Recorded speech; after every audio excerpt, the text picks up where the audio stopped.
It has now been over 2 months since guaranteed minimum rates were implemented here in Minnesota, so I figured I'd give an update on how things are going here. Let's discuss. Okay, really quick overview. On December 1st of last year, 2024, guaranteed minimum rates of $1.28 per mile and 31 cents per minute during period 3 were implemented here in Minnesota. And we are guaranteed to be paid these rates during period 3, but it is not per ride. We're not paid these actual rates per ride. We receive 2-week top-off payments if we aren't paid to those guaranteed rates over a 2-week period. Each company takes our 2-week total of mileage during period 3 and time during period 3, multiplies that by the rates of $1.28 per mile and 31 cents per minute. If we've earned that amount, good. If we haven't, we receive a top-off payment to reach that amount. And with that payment structure, both companies are not pricing rides to the guaranteed amounts. So my top-off payments have been pretty substantial, much more substantial on Uber. I think they're averaging about $125 every 2 weeks. With Lyft, it's anywhere from $50 to $100. Again, it would be nice to be paid to the guaranteed rates for every single ride, but the legislature here in Minnesota agreed to those top-off payments. That's the structure here, so that's how it goes. All right, so I personally drive all day Mondays and Tuesdays. I created a spreadsheet comparing November of last year, which was the month directly before the new guaranteed rates were implemented, and then I compared it to my last 2 months, actually 11 weeks, driving under the new guaranteed minimum rates. So in November of last year, my utilization on Lyft, which is booked hours versus online hours, was 61%, and my utilization on Uber was 56%. My hourly earnings on Lyft were $21.79. My hourly on Uber was $19.04. My dollar per mile on Lyft was $1.34, and my dollar per mile on Uber was $1.17. So it was a better situation driving for Lyft before the new guaranteed minimum rates. I was getting paid more per hour, I was getting paid more per mile, and that showed how I was dividing my time between Lyft and Uber. I was driving about 55% of my time with Lyft. Now under the new guaranteed minimum rates, that is flipped. I'm now driving 55% of my time with Uber.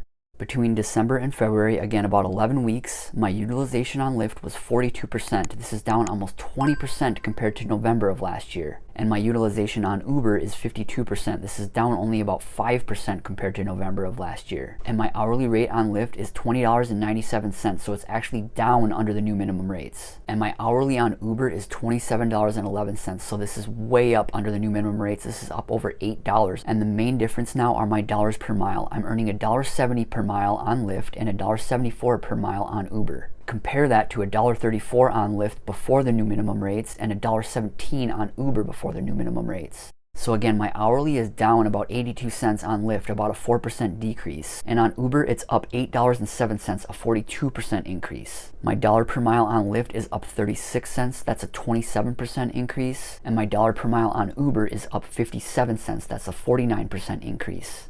So drastic positive changes on Uber. Now why has this happened? It's just sheer volume. Uber has much more ride volume than Lyft does. Now that they both have to pay to the same guaranteed rates, I don't have to worry about the upfront fares anymore. No matter what those upfront fares are, I know that I'm getting paid guaranteed rates during period 3 based on the mileage and time. I don't care about that upfront fare as much anymore. And because Uber has the volume, that's where the majority of my time goes. I'm getting the majority of my requests on Uber. I have more fares to look at. I have more opportunity on Uber. But again, before these new guaranteed minimum rates, Lyft was the much better option than Uber. I was getting paid more per hour, I was getting paid more per mile. So overall, massive gains on my hourly earnings with Uber, over a 40% increase. But the main difference is how much more I'm earning per mile. My cost to operate is reduced because of how much more I'm earning per mile. Again, a 27% increase on Lyft and a 49% increase on Uber.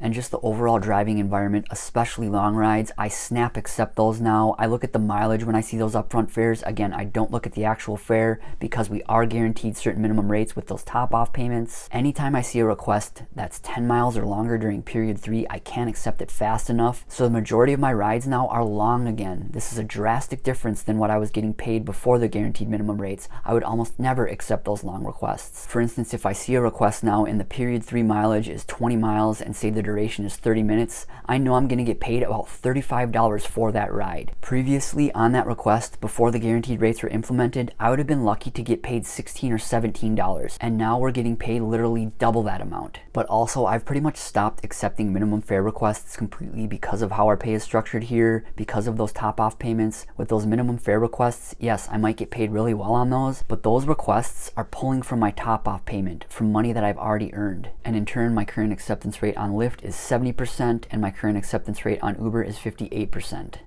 But overall, under these new minimum rates, my hourly earnings are up $3.79, that's an 18% increase, and my dollar per mile is up 46 cents, that's a 36% increase. So the compensation is really nice here in Minnesota now under the new guaranteed minimum rates. And as I've said in every single one of these update videos, I hope these guaranteed rates reach every single market. But what about all of you other drivers in Minnesota? How have your last few months been? What about you drivers that drive on the weekend? How have your earnings changed? If you've yet to download the Solo app to help you manage your rideshare business and earn more, our referral link is in the description. We also have a free newsletter, and the link to sign up for that is in the description as well. If you've yet to watch my previous video on Trip Radar basically being non-existent for me here in Minnesota now under the new minimum rates, be sure to check that one out. Thanks again for watching and drive safe. Thanks.